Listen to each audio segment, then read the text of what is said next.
Live from New Delhi, you're watching DD India News Hour, India's voice to the world. I am Deepika Mehto, and coming up in the next 1 hour. A goods train hits Kanchanjungha Express in West Bengal of India. Prime Minister Narendra Modi takes stock, announces ex gratia. Railways Minister rushes to the accident spot.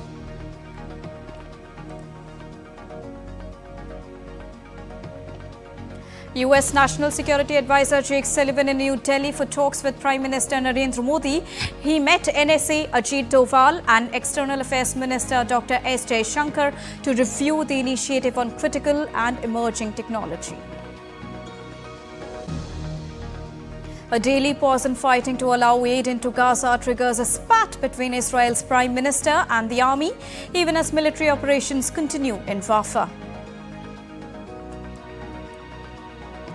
Bangladesh secures a place in Super 8's defeating Nepal. ICC announces venue, fixture and schedule for Super 8 of T20 Cricket World Cup. India to face Afghanistan and Barbados. And Indian President Draupadi Murmu, Prime Minister Narendra Modi greets the nation on Eid-ul-Adha.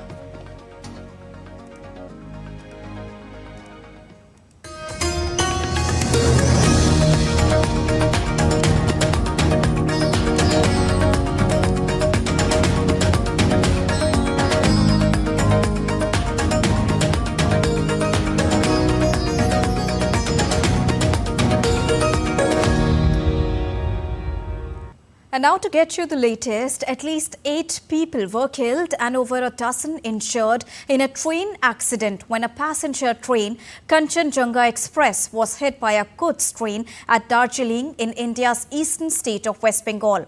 The Kanchanjungha Express that links the northeastern Indian state of Assam and Tripura with West Bengal was hit by a goods train. The rescue operations are nearing the final phase and all necessary measures are being taken care by the central government in collaboration with the state government and Darjeeling district administration to ensure the evacuation of all injured at the earliest.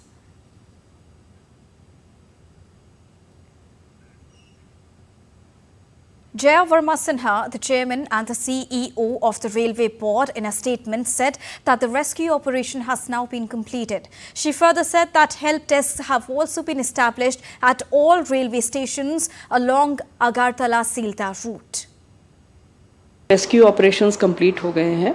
हमारा area officer जो जलपाईगुड़ी में new Jalpaiguri में है वो और उसकी team तुरंत वहाँ पहुँच गए थे. ये करीब 10 किलोमीटर है एनजेपी से घटनास्थल. तो रेलवे के एडीआरएम और एरिया ऑफिसर अपनी टीम्स के साथ वहाँ तुरंत पहुँच गए. जो लोकल लोग हैं वो तो सबसे पहले आ ही जाते हैं, वो भी आ गए थे. स्टेट और डिस्ट्रिक्ट के एडमिनिस्ट्रेशन भी आ गया और एनडीआरएफ, आर्मी, एवरीबडी सब कोई वहाँ पर पहुँच गए हैं घटनास्थल पर रेस्क्यू के लिए. तो सारा रेस्क्यू कंप्लीट हो गया है. अनफॉर्चुनेटली ये खबर है कि करीब 5 लोगों की जानें गई हैं और हमारा जो स्टाफ है, हमारा जो ड्राइवर थे जिन्होंने वो सिग्नल को डिसरिगार्ड करके आगे चले गए, उनकी भी जान चली गई है. और जो गार्ड थे, जो सबसे पीछे का डिब्बा था कंचनजंगा का, उनकी भी जान गई है. Now, Darjeeling MP Raju Bista also took the stock of the situation at the train accident site. Bista hinted that the death toll could further rise.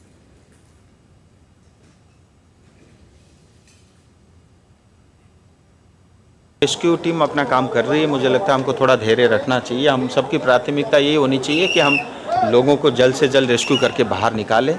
और जैसा गांव वाले जो चश्मदीद थे जिनसे मेरी बात हुई व्यक्तिगत तौर पे, तो 5-6 लोगों का सब उन्होंने निकाला है.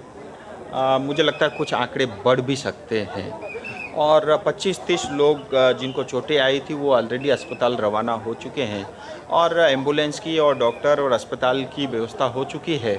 और इस समय आप देख रहे हैं रेस्क्यू टीम के अंदर में एनडीआरएफ हो, एसडीआरएफ हो, पुलिस प्रशासन और रेलवे की टीम काम कर रही है. India's President Draupadi Murmu expressed grief over the loss of lives in West Bengal train accident. In a post, she tweeted, and I quote her, "The news of the loss of lives due to a train accident in Darjeeling, West Bengal is deeply distressing.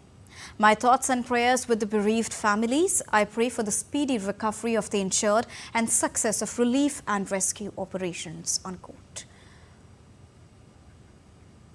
Prime Minister Narendra Modi expressed grief over the loss of lives in West Bengal's major train mishap. Posting on social media platform X, the Prime Minister quoted, "The railway accident in West Bengal is saddening. Condolences to those who lost their loved ones. I pray that the injured recover at the earliest." Spoke to the officials and took stock of the situation. Rescue operations are underway to assist the affected.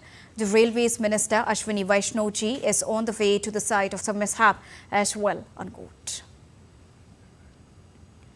Now, Union Minister for Railways Ashwini Vaishnaw has announced an enhanced ex gratia compensation to the victims, 1 million in case of death and 250,000 towards grievously injured and 50,000 for minor injuries has been announced by the government.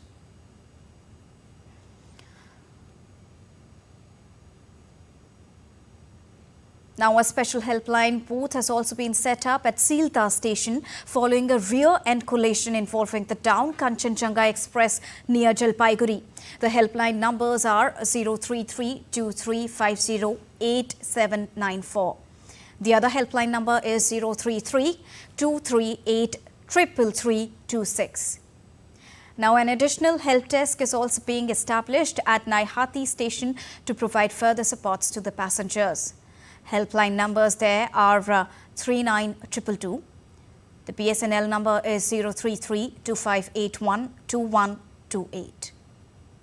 Sealda Division of the Eastern Railways is sincerely working to address the situation and provide assistance to those affected by the collision.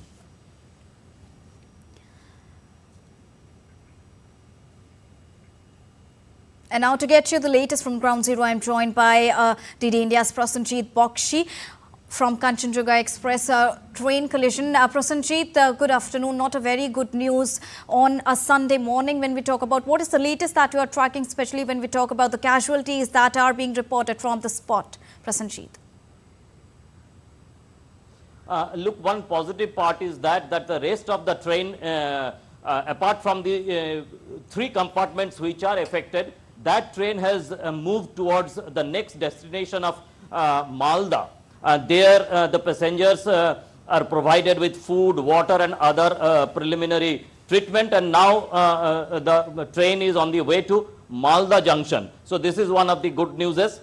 Second thing is that apparently the rescue operation is over. All the passengers who are injured, they are taken to the hospitals. Now the major challenge before the railway department is to clear the track, because the way the goods train and the passenger train have collided, so that connectivity from the rest of the country and the northeastern states is now cut off. So now it is the primary responsibility of the railway department to restore the movement of the train in this particular track. And also, if you talk about the number of casualties that have been reported, do we have the final numbers as of now? Look, as of now, the number is confirmed by the local administration is 8 and around 25 are injured. But those injuries are not that much of fatal as the local administration is saying. But we are waiting for the confirmation from the railway department. But the railway officers are now, as I said, and you also mentioned, that they are mostly busy in restoring the track for the movement of for the connectivity with the northeastern states of the country. And now the injured people, are they being taken to the hospital, or have already all of them been shifted to the hospital for required treatment?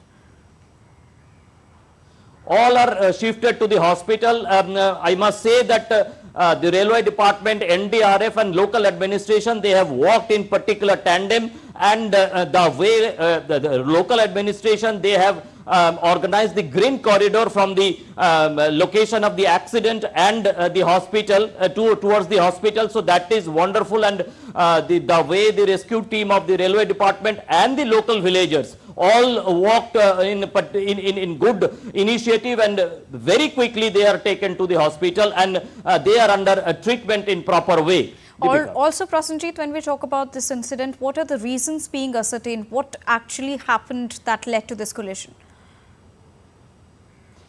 Look, this is majorly according to the primary investigation. This the loco pilot of the goods train, he has for some reason he has overlooked the signal, and the Kanchanjungha Express, which was coming from Agartala towards Shialdah, West Bengal, it was waiting there for its entry into the New Jalpaiguri junction.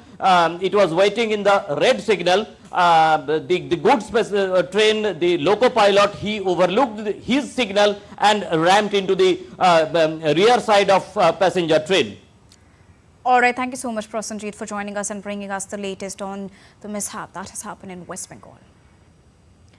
Moving on, a broad range of bilateral, regional and global issues were discussed as Indian External Affairs Minister Dr. S. Jaishankar held talks with US National Security Advisor Jake Sullivan in New Delhi on Monday.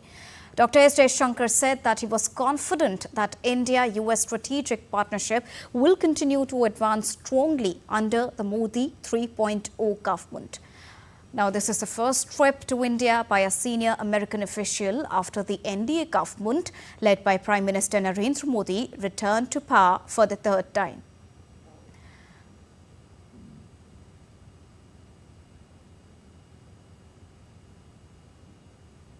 Earlier, the US NSA met his Indian counterpart Ajit Doval. The duo reviewed progress on the India-US Initiative on Critical and Emerging Technologies, or ICET. Sullivan also expected to call on Prime Minister Narendra Modi. Now, Israel's Prime Minister Benjamin Netanyahu on Sunday denounced military's plans to hold daily pauses in fighting along one of the main roads into Gaza to facilitate aid delivery into the enclave.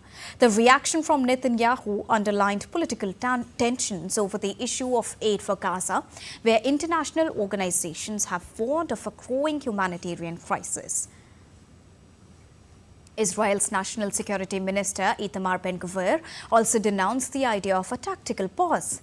He said that whoever decided it was a fool who should lose their job. The military had announced the daily pauses in the area from Kerem Shalom crossing to the Salah al-Din road and then northwards. The military clarified that normal operations would continue in Rafah, which is its main focus of its operation in southern Gaza. 8 soldiers were killed on Saturday in this area. Now, as fighting in Gaza continued, conflict across the Israel-Lebanon border is now threatening to spiral into a wider war as near daily exchanges of fire between Israeli forces and the Hezbollah militia have escalated. A dense cloud of smoke was seen rising over the hilly frontier in southern Lebanon on Sunday. Last week, the Hezbollah launched the largest volley of rockets and drones, yet in the 8 months, it's been exchanging fire with the Israeli military in parallel with the Gaza war. The US and France are working on a negotiated settlement to the hostilities along Lebanon's southern border.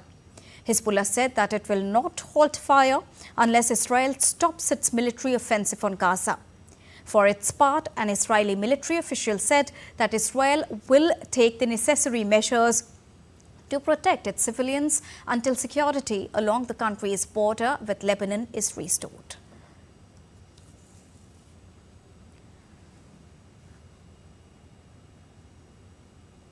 And now to get you the latest, I'm joined by DD India correspondent from Tel Aviv, Sarah Coates. A very good afternoon from India, Sarah. The announcement now has witnessed an internal rift between the military and the government. Tell us more on this, and can this also lead to a halt in the tactical pause? Sarah.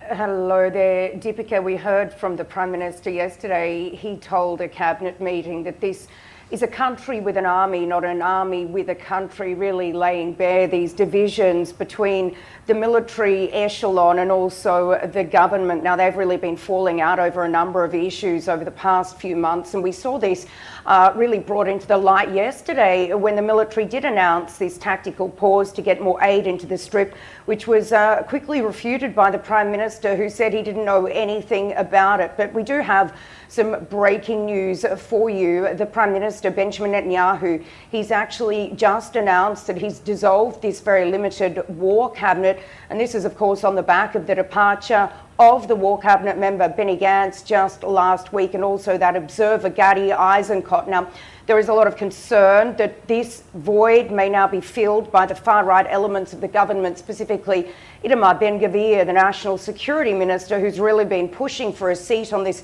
very, very small cabinet. But Netanyahu has just come out to say that he will now continue to consult with a limited forum for very sensitive decisions. What could be its possible repercussions, Sarah?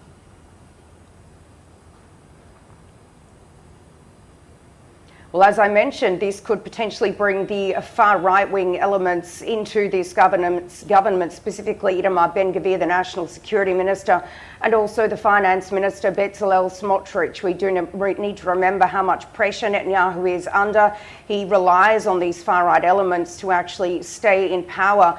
And these are people who've been calling for things like the resettlement of Gaza and also no aid at all to go into the Gaza Strip. So this could certainly have very, very dire repercussions in terms of how the international community views Israel, given that yesterday also Itamar Ben-Gvir, he directed the police force not to arrest any Israeli who's actually blocking aid trucks from going into Gaza. And what we can tell you also today, the US Special Envoy Amos Hochstein, he'll be here in Israel, and his main job is to really try and de-escalate the situation between Israel and Hezbollah in Israel's north there. Hezbollah, of course, being in Lebanon amid real fears from the Biden administration that if indeed this tension isn't brought under control, that it could potentially spill into a wider regional war. Deepika. All right. Thank you so much, Sarah, for joining us and bringing us the latest on the senior advisor's visit to Israel and the latest that we can see from both the sides on the crossing of aid into Gaza. Now it's time to take a short break here on DD India News Hour, but still to come on the other side. Latest polls show UK Conservatives headed for election wipeout. Australia's Albanese and China's Li holds candid talk in Australia.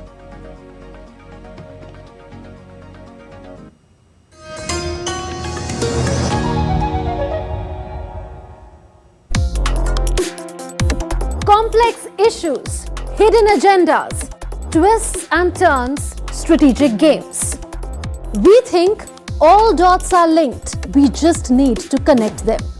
Join me every week as I connect the dots to unravel hidden designs in statecraft, mysteries, and decode issues that matter to you. Watch Connecting the Dots with me at these times on DD India.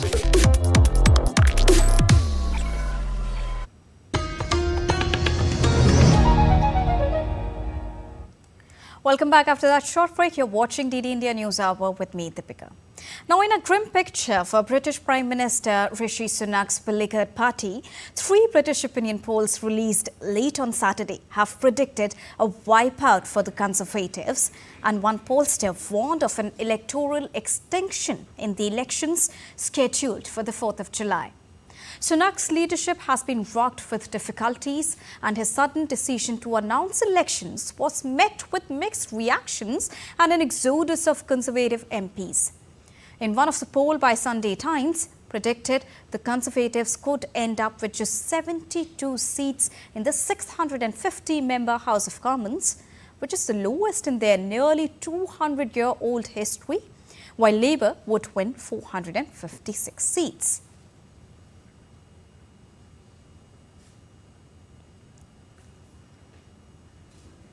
And to bring you the latest, I'm joined by DD India correspondent from London, Ollie Barrett. A very good afternoon from India, Ollie. Now, the latest polls suggest a historic wipeout for Rishi Sunak. What are the pressing issues that are leading to such poll reports, Ollie? Well, there are a lot of issues at play here. One of the issues that is certainly going on is that it seems, according to the polling, as if quite large parts of the British electorate have decided that they feel that it's time for a change after 14 years of Conservative government. It's not unusual that at this kind of stage of an electoral cycle, when a party has been in power in the UK for this long, that would be the kind of change and the kind of move from an electorate, from voters, that you might expect to see. There are quite a lot of Conservatives who will just tell you they feel that the public has moved on and want to give another party another chance to take over the reins of power. Now, there are other issues at play as well. Certainly the Labour Party will tell you that they feel the Conservatives have presided over a period of chaos and poor management of the economy. We've obviously seen several changes of Prime Minister in recent years, and that may be playing into things too. Critics of Rishi Sunak will say that some of this blame lies with him, that his leadership of the Conservative Party and his leadership of the election campaign so far have been less than productive and less than successful. There are, as I say, a lot of issues at play here. Some Conservatives believe that they are starting to see signs that perhaps the Labour Party lead in the polls has reached its peak, and perhaps there might be a sense that the polls could narrow between now and the election on July the 4th. But the other danger that they see when it comes to the polling is that the opposition right-wing Reform UK party have, in one poll at least, been ahead of the Conservatives. So the Conservatives squeezed on various different sides, and Rishi Sunak is taking some of the blame for that. And also, only somewhere, the surprise vote announcement has also caused a stir in the party itself. How do you see this and draw the declining graph of Sunak and his team at this spot right now? Well, Rishi Sunak certainly felt that he could call the early election because he thought that there would be the chance to narrow the polls with the Labour Party. But on the other side of it, the Reform UK surge, if we can call it that, at the other end of the polls has made life very difficult indeed for him, to the point where today Nigel Farage, the leader of Reform UK, is suggesting that he could be a realistic candidate for Prime Minister when it comes to the 2029 election, the election after this one. There's no doubt that issues such as immigration have caused real difficulties for the Conservatives. Successive Conservative Prime Ministers have promised to bring overall net migration numbers down, and they have not succeeded in doing so. So that, I think, is a key part of the reason that Reform have come up and are challenging the Conservatives for the right of centre vote. That, therefore, in turn feeds into speculation about what that might mean after the July the 4th election. If there are some Reform UK MPs in Parliament, and if there is a vastly reduced number of Conservative MPs in Parliament, might we be in a situation in which Reform and the Conservatives might need to do some kind of merger or coalition in terms of opposition parties? That's something the Conservatives very much at the moment say that they do not want, that they're not considering. But as I say, it very much depends exactly what happens on July the 4th. And also there are reports of Labour signalling revision of the Brexit deal. Could you please tell us more on that? Yeah, Labour is saying that it would like to improve the Brexit deal between the UK and the European Union after Britain left the bloc. It is in fairly limited terms that they are talking. They're talking about, for example, reworking the veterinary arrangements between London and Brussels, perhaps looking at some of the arrangements between the UK's financial district, financial services and the European Union, perhaps looking in some way at chemicals plans between the European Union and the United Kingdom as well. What Labour is saying is that it will not be revisiting Brexit in an overall sense. It doesn't want to take the UK back into the European Union. It doesn't, it says, want to take the UK back into the European Union's single market. It doesn't want to take, it says, the UK back into the European Union's customs union either for trading arrangements. And so Labour is being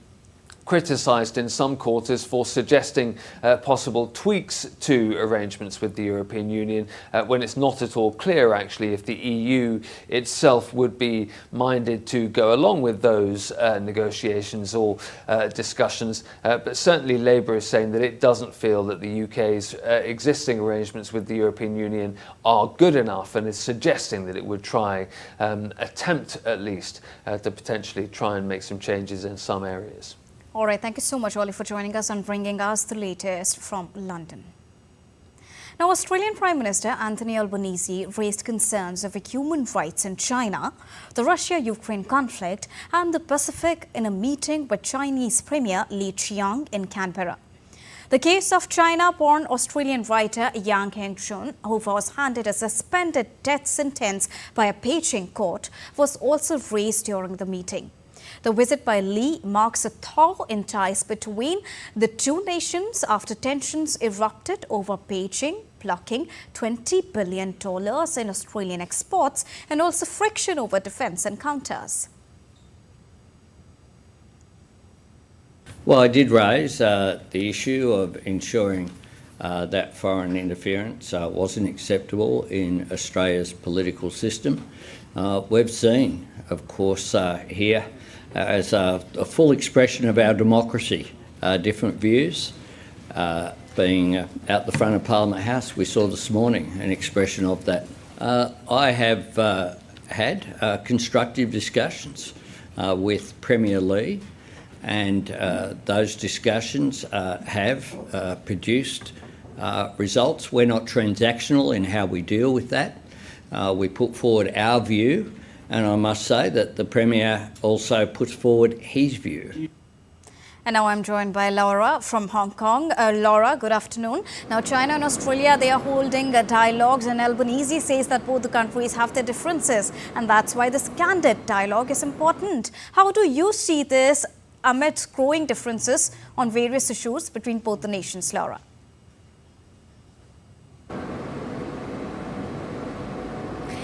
Yes, well, this is Li Qiang's first visit by a Chinese premier to Australia since 2017, and both sides really have been very keen to stress that that ties have improved and that ties have stabilized after years of tensions.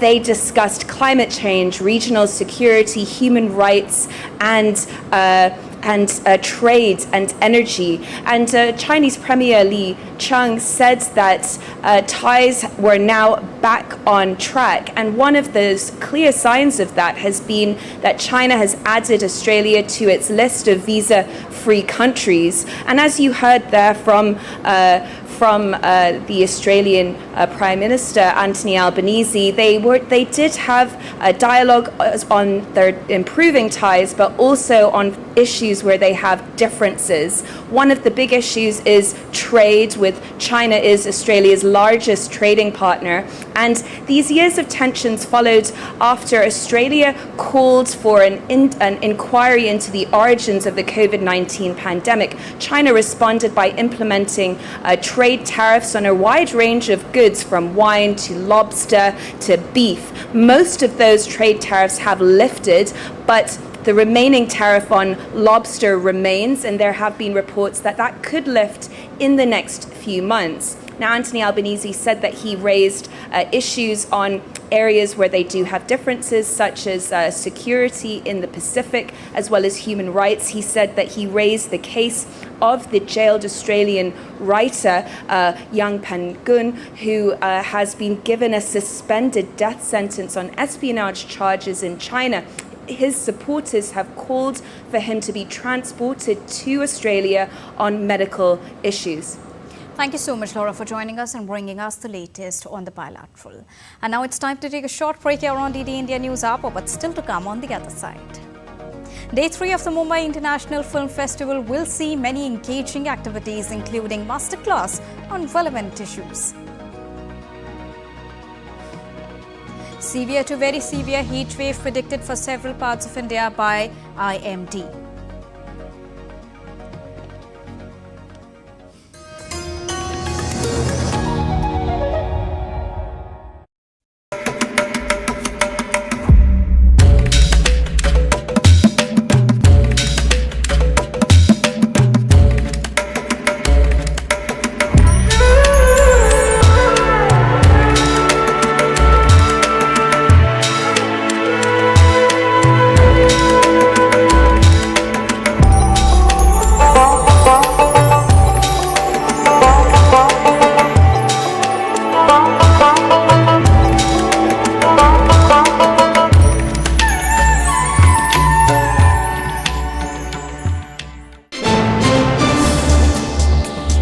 Voice of a rising aspirational world. Stories of challenges, struggles and accomplishment. A world battling conflict, hunger and poverty. Embracing growth, development, science and technology. A voice of progress, a voice of unity. Watch Voice of the Global South with me, Akshay Dongre, only on DD India.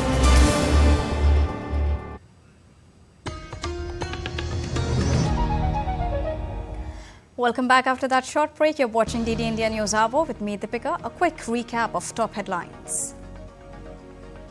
A goods train hits Kanchanjungha Express in West Bengal of India. Prime Minister Narendra Modi takes stock, announces ex gratia. Railways Minister rushes to the accident site. US National Security Advisor Jake Sullivan in New Delhi for talks with Prime Minister Narendra Modi. He met NSA Ajit Doval and External Affairs Minister Dr. S. Jaishankar to review initiative on critical and emerging technology. And Bangladesh secures a place in Super 8s, defeating Nepal in ICC T20 Cricket World Cup. ICC further announces venue, fixtures and schedule for Super 8. India to face Afghanistan in Barbados. The relations between India and the USA have developed into a global strategic partnership due to its shared interests in bilateral and global issues. Now, India and US are part of global forums like Quad and I2U2, or the grouping of India, Israel, UAE and the US. The two sides also regularly hold the 2+2 ministerial dialogues. Now, in 2015, the two countries renewed the new framework for India-US defense cooperation for 10 years. And not only this, in 2018, India was moved into Tier 1 of the US Department of Commerce's Strategic Trade Authorization License exception.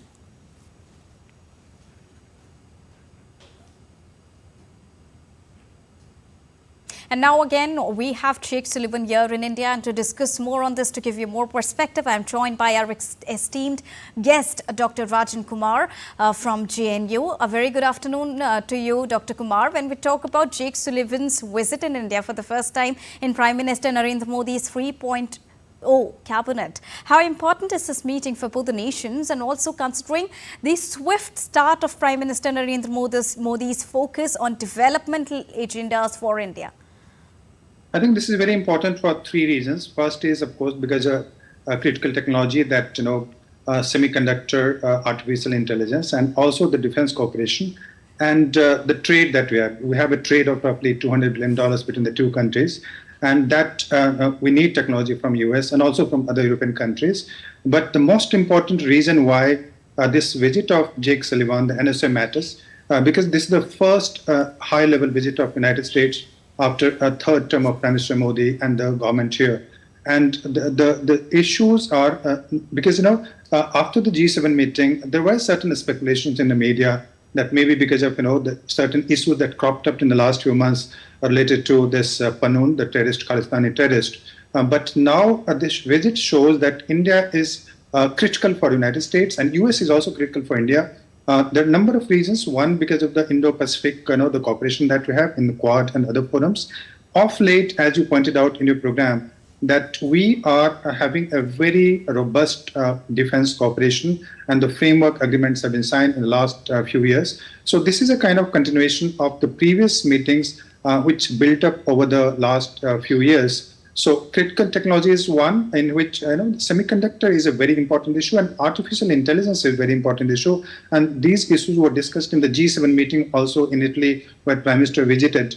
So there is a need throughout the world to ensure a resilient supply chain of critical technology, especially the semiconductor technology, because you know that the world fears that if there is an invasion by China on Taiwan, and Taiwan has the biggest semiconductor company, so entire industry, the world over industry will be disrupted if the supply of chips are obstructed by that possible invasion of China.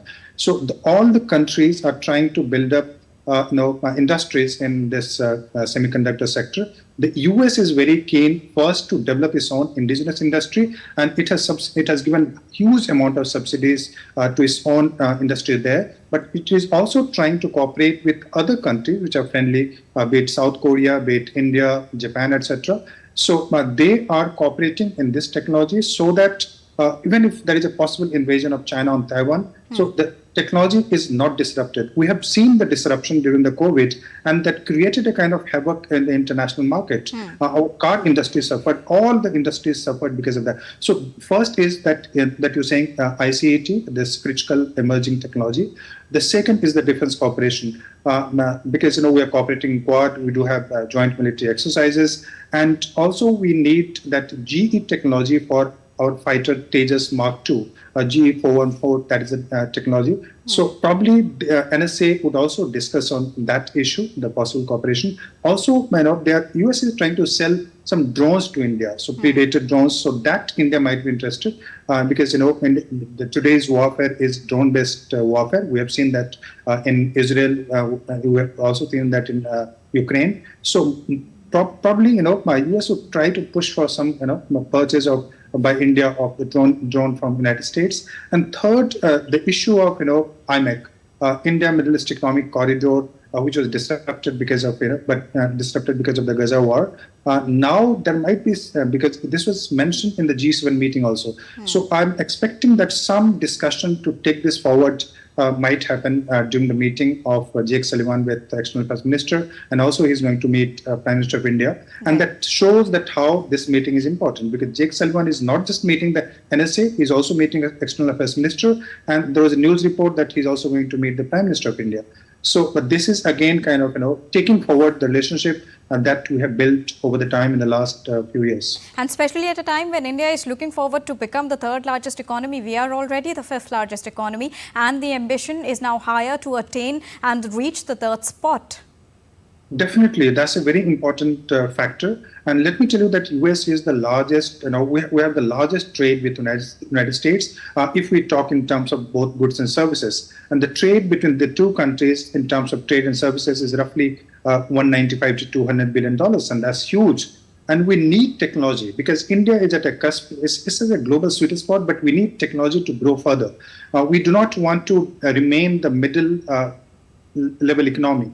We have to have a per capita income, and as it was articulated by the government that we need to be a developed country by 2047. So for that we'll need investment, we'll need technology, and in that sense, US is very critical for India's development in that sector. And also, because we have certain security issues, and China is an important factor. Also, because of that reason, US becomes a critical player as far as India is concerned. And also, this also reminds us from space to semiconductors. India is holding an array of options with US, and they are exploring all the fronts. And also, this is an ambition in run-up to become Atmanirbhar Bharat, or self-reliant India. How do you look at this from this particular point of view, Dr. Rajan? I think India is definitely trying for this what you call Atmanirbhar Bharat, self-reliant kind of country, where we do not have to depend upon other countries in the critical areas, be it defense, be it critical technology, etc. although the world is today global and self-reliance does not mean kind of import substitution, we'll have to import a lot of products from other countries, but we have to have surplus as far as trade is concerned. That's what I understand by self-reliance. And also because, we have to have very robust manufacturing base. And India is trying to develop a very robust manufacturing base, be it in, this defense sector where we are importing all the products from other countries, most of the products from other countries, but also critical technology because, we have been importing either from China or from Taiwan or from South Korea. But in the kind of tension which is growing in the Indo-Pacific, especially between Taiwan and China, so we need to develop our own technology. Otherwise, we can the entire industry would be jeopardized, and we do not want that kind of situation to happen. So, self-reliance is the goal of the present government and also India for the coming years. So, we are trying very hard. It will take some time, but again, we are on that way, certainly. And as you rightly pointed out, that we are aiming to become the third largest economy. In purchasing power parity, if I say, that is already third largest economy, but in nominal the sense, we are the fifth largest economy, as you rightly pointed out. But very soon, we'll become fourth and again third largest economy in the world. All right. Thank you so much, Dr. Kumar, for joining us and bringing us a rounded perspective on where India is and where it wishes to be and how fastly it is moving towards its goal.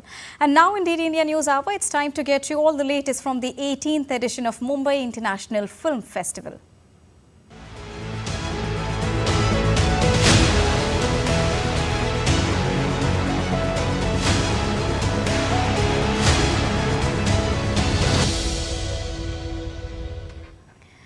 So day 3 of the Mumbai International Film Festival will see many engaging activities including masterclass on relevant issues.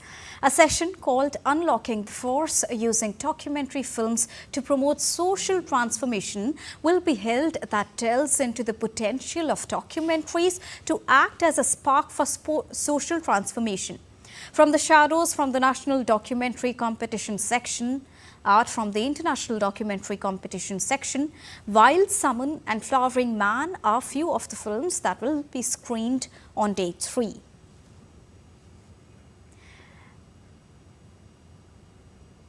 And now I'm joined by Shama Mishra, who's joining us from Mumbai. A very good afternoon, Shama. What are the top highlights of day 3 of MIF, Shama? We are talking about day 3, and with that, a lot of screenings are already in place where the cinephiles are catching it not just in Mumbai, but Delhi, Pune, Kolkata and Chennai as well. You remember on the first day when the opening ceremony was held, we had seen an important event on the opening ceremony where Subaya Nallimattu was awarded with the V. Shantaram Lifetime Achievement Award. He's here with us and we'd understand from him. Sir, how do you see the documentary filmmaking, changing then and now? What has the changes been? And with the advent of technology, do you see it is becoming easier or it's still more hard? It is not. I mean, compared to earlier days, it's easier now. But when in terms of, documentary filmmaking is completely changed. Now you can do a documentary the way you want. You can follow some particular characters. You can make a film on your own personal journey. You can tell your own story. The good thing is, after digital revolution, you can shoot with the normal cameras. You can shoot with an iPhone. Because the content become a king, because documentary itself is a content-based thing. So the content become a king. So you can do a lot of way of do documentary when compared to earlier times. As you've mentioned, sir, that the content is the king, and India is also trying to establish itself as the content hub of the world. Here we are talking about documentaries. How do you see MIF as a platform for for the budding filmmakers, and especially there is a doc bazaar over here wherein the money matters can also be sorted. How do you see the entire initiative of doc bazaar and also of MIF? It's a very good initiative because MIF is an old festival, but we are attending for the last so many years. But this time we can see the new thing which they introduced, the co-production market, which they can pitch it, they can interact with people, international people. And that way, it's a good platform for people. What do you call that? For internet, for the newcomers, and particularly they can pitch their own project, they can interact, they will get to know what is working, what is not working. It's a good learning, and at least, I mean, people, things didn't work, they can very well improve themselves, and a lot of things they can learn. And apart from that, then we can see, I saw lot of masterclass, various subjects like camera to artificial intelligence and copyrights, all these things are definitely a good, information for newcomers. But I really, yesterday and all, so what a crowd, it's a brilliant performance and response. So in that way, it's a very good platform for youngsters. It was not there earlier for us. We are jealous now because youngsters are getting good platform to showcase their work. You've mentioned about master classes. So master class is one pivotal part of any film festival wherein the young filmmakers or even the students can gain real knowledge from the experts. You've also delivered several master classes. How do you see this master class, this year's master class, and what really is in store for the students, for the cinephiles? Earlier, if you see the master class is more or less, this subject is more or less fixed. Now if you see master class, because day by day the technology is developing it. Today there was a master class about artificial intelligence. And I mean, master class means always we think technical stuff. Now the master class here, if you see various things, it's like how to protect your copyright, what is intellectual properties, and again new technology. I mean, up to date people are coming and explaining it is very important. That way, if you see earlier master class means it's about more or less like teaching one particular basis. Here it is interaction. Because that whole filmmaking is completely changed. It's got more variety of subjects one can discuss. All right. That way there's a lot of variety of master classes you can say. All right, thank you very much for talking to us, sir. So, Subir sir has said that, lot of things have changed. It has become better with the advent of technology. It's become easier, but still there is a lot of there's still a lot of questions that have to be answered, like the access to the viewing areas for the documentaries. We now understand that there are OTTs that are promoting good documentaries, but still we have a long way to go, and MIF is one platform which is actually working towards solving this issue in that direction. Back to you. Thank you so much, Shyama, for joining us and bringing us that exclusive conversation with the wildlife filmmaker. Moving on, the Union Minister of State of the Ministry of Science and Technology, Dr. Jitendra Singh, chaired a review meeting of the department on Saturday in New Delhi. During the meeting, the minister said India has produced over 40 quantum technology startups in 2 years, a few of them with global potential. He asked the team to focus on the National Quantum Mission and work on the development of quantum technologies and quantum communication with an aim to establish India as a global leader in quantum technologies. The minister expressed his satisfaction on the fact that the country is becoming the startup capital of the world with more than 110 unicorns, with startups doing excellent work, including critical areas such as space sector. Now, in weather update from India, the Indian Meteorological Department has issued heat wave to severe heat wave warnings for the entire northern region. Now, heat wave to severe heat wave warnings were issued for most parts of Uttar Pradesh till the 18th of June, while heat wave conditions were likely in Punjab, Haryana and Delhi till Monday and decrease in intensity thereafter. Heatwave conditions are expected to continue in Jammu, Himachal Pradesh, Uttarakhand, Rajasthan, Madhya Pradesh and Chhattisgarh till Monday and abate thereafter. The Met Department also predicted that the northeastern states along with West Bengal and Odisha will receive heavy to very heavy rainfall in the next 4 or 5 days.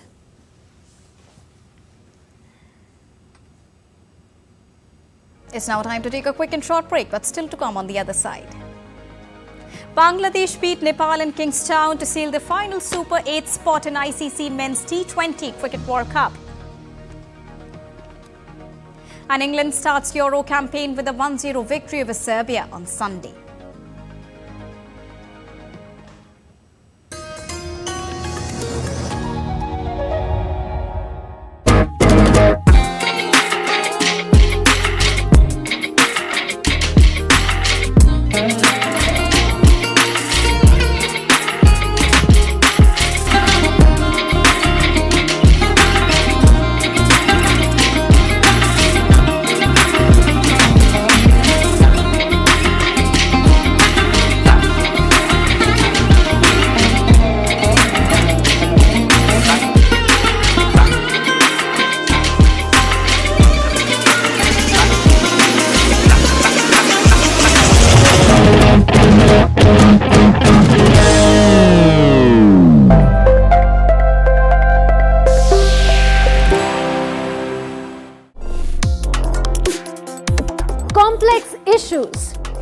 agendas, twists and turns, strategic games.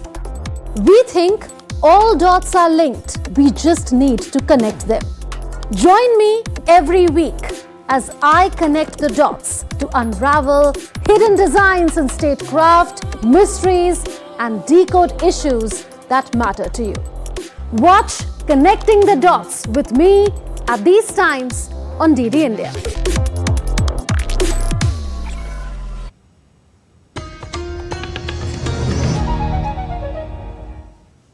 Welcome back after that short break. You're watching DD India News Hour with me, Deepika. And now it's time to get you all the latest from the world of sports. And now to get you on this, I'm joined by my correspondent, Siddharth. Siddharth, what's the latest from the world of sports? Bangladesh is now finally into the Super 8. Definitely they are. A very good afternoon to you, Deepika. And a lot is happening in the world of sport. Let's start.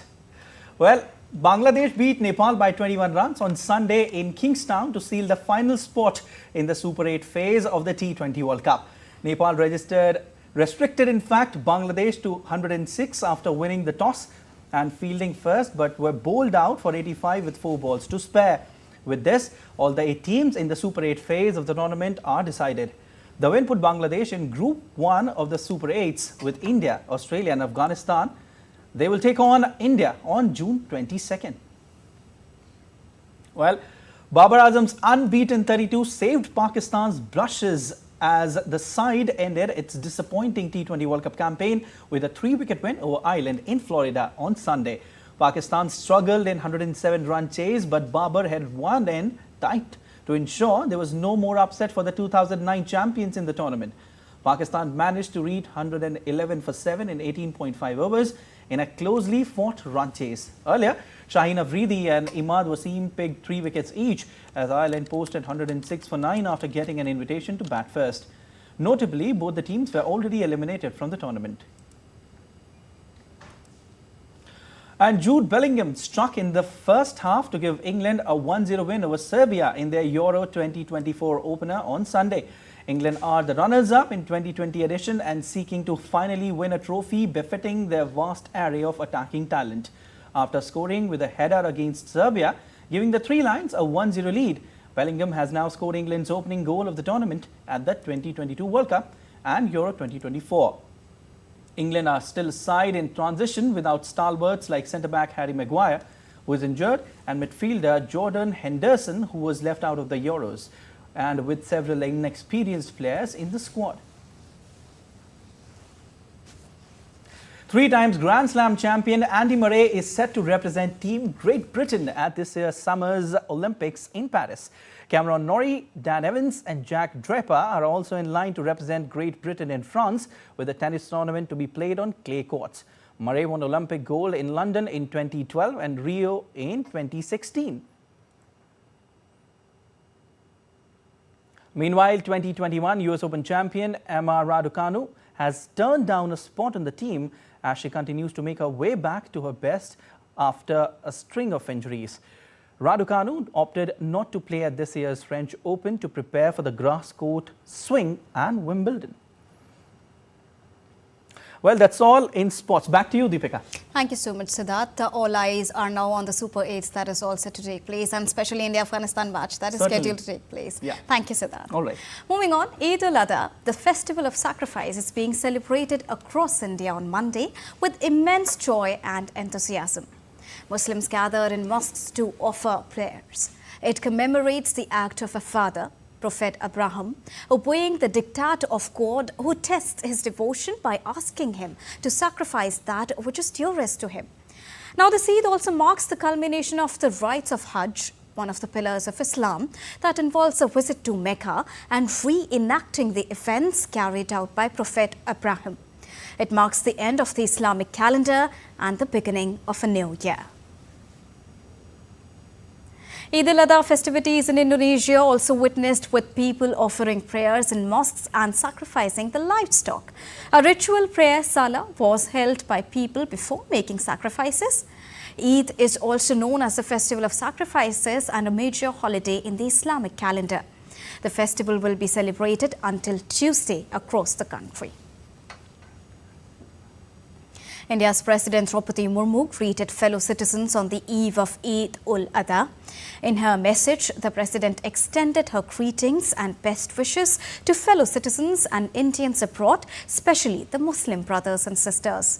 The President said, and I quote, "On the occasion, let us take a pledge to work together for the development and welfare of our nation," unquote.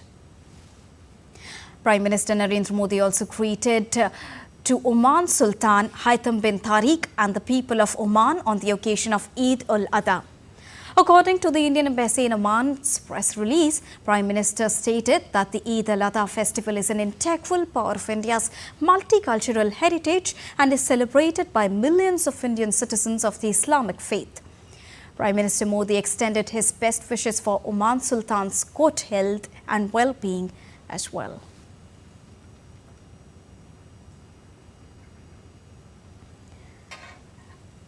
The 77th edition of Tony Awards witnessed a glam and glitz fill the evening with star-studded performances enchanting the attendees. The event was hosted in New York's Lincoln Center for the first time, with Oscar-winning actress Ariana DeBose hosting for the show for the third year. Other performances including Hell's Kitchen, Cabaret, Illinois, Suffs, The Outsiders, Who's Charmy and Water for Elephants.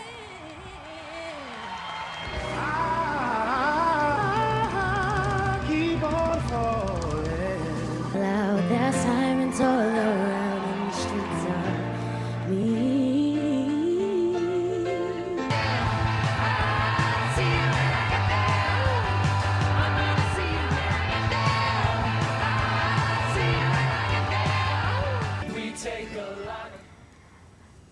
And that's all for this edition of DD India News Hour from our entire team. But let us know your thoughts on the news of the day. For those on the go, you can get all the latest news and updates from India and across the world on the DD India mobile app. The app is available on both Android and iOS platforms. Scan the QR code on the screen to download it right now. We'll be back with more news as it breaks here on DD India. I am Deepika Mehto, and with me is Siddharth Bharadwaj. From all of us here in New Delhi, thank you so much for watching DD India News Hour. Namaskar.